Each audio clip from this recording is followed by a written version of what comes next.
but then you're playing Boston.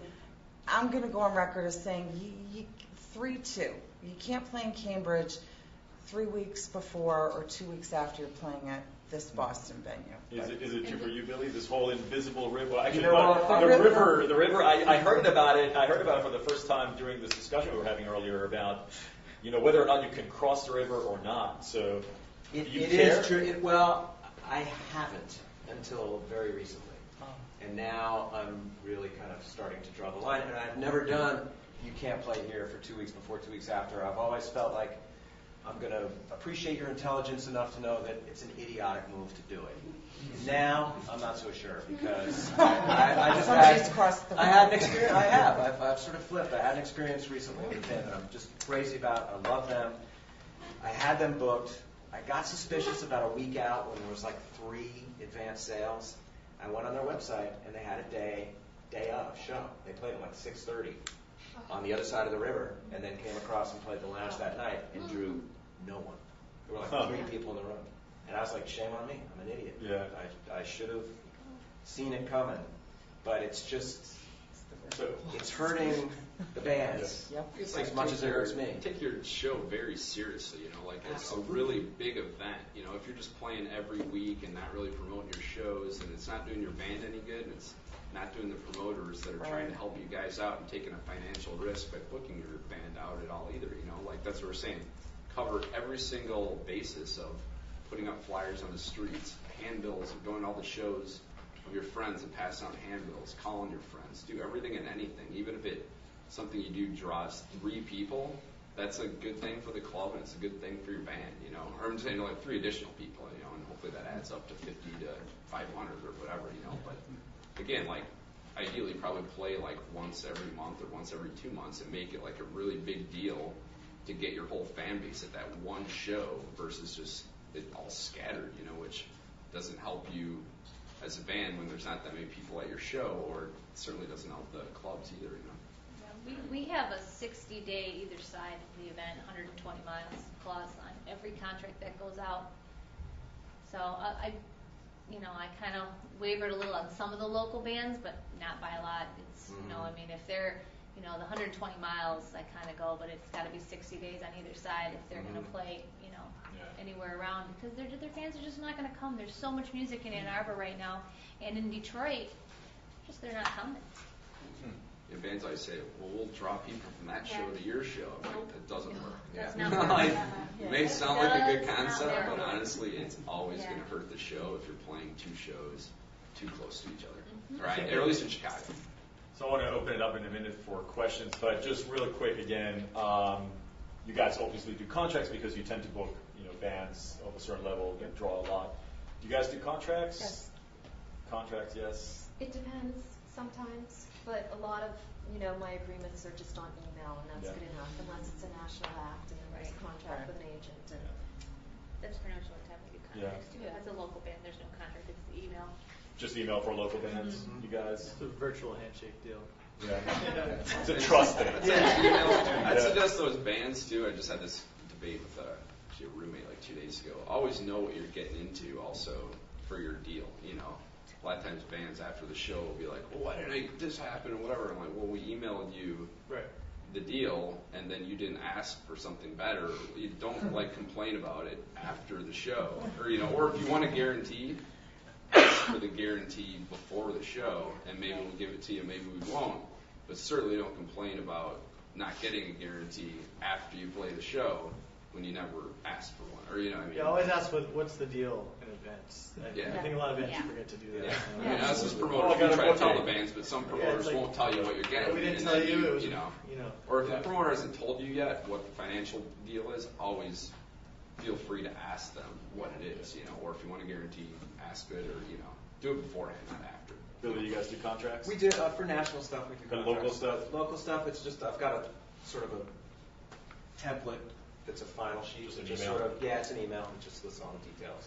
So if I'm a local band, again, just quick, and I want to open it for questions. More or less, what am I? What's the best I can make from playing your club?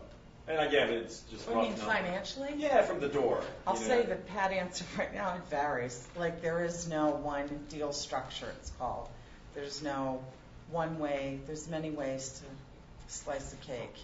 There's not one deal structure that I have. But if I hit it out of the park, what can I walk away with? Again, I can't answer. I mean, it's not that. going to be 10 grand. It is. That's it. It's really not going to be 10 grand ever at a 200 capacity club, or I seriously am not doing my job.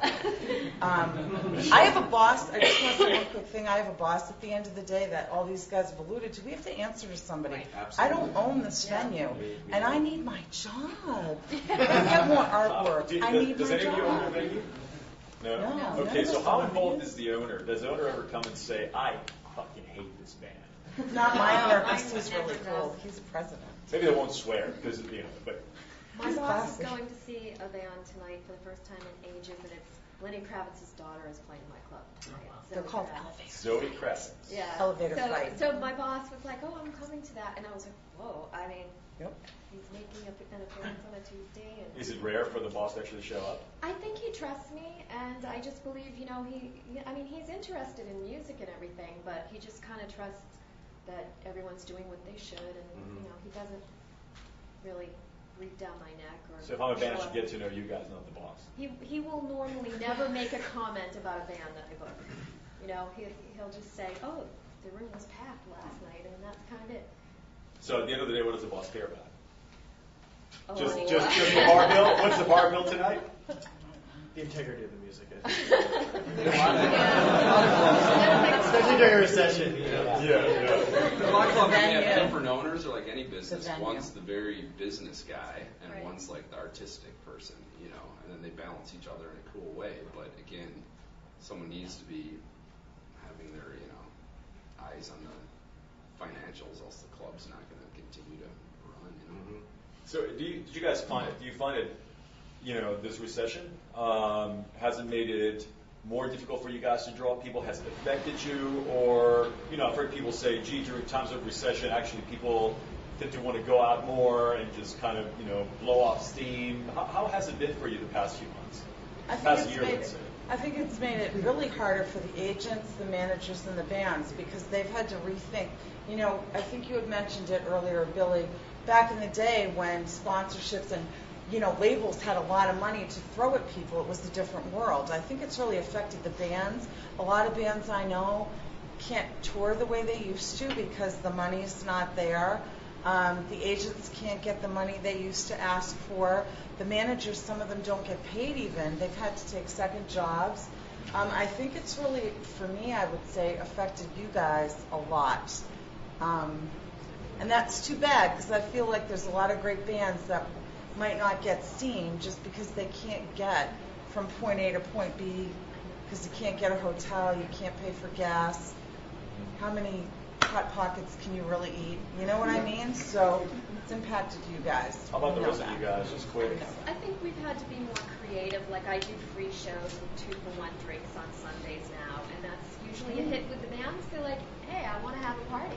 I want my friends to come out. I want to get some more exposure." You have to get creative, but I think the higher ticket venues are hurt more than our venue. Yeah, Because I can keep it reasonable to open the venue, and my expenses aren't as high, and the higher ticket, obviously with the economy, people want to go for the cheap ticket stuff. Yeah, because, both the Double Door and the Well, Arc, you guys have a I've higher dropped- overhead. Yeah, and I've dropped guarantees this last year just to keep ticket prices exactly where they are, or even drop ticket prices to get people in the room. And I've had a backlash from agents saying, well, you paid them this much last year, and I said, yeah, but I'm not bringing the people in right now because there's no money in Ann Arbor. We lost a ton of businesses in Ann Arbor from Detroit and stuff, and so it's, I've cut the ticket prices. We do a free show. It's called Take a Chance Tuesday, the fourth Tuesday of every month to bring people in. It's just a spotlight, for new bands and stuff like that. But for the most part, I cannot raise my ticket prices. So if the bands that have played the Arc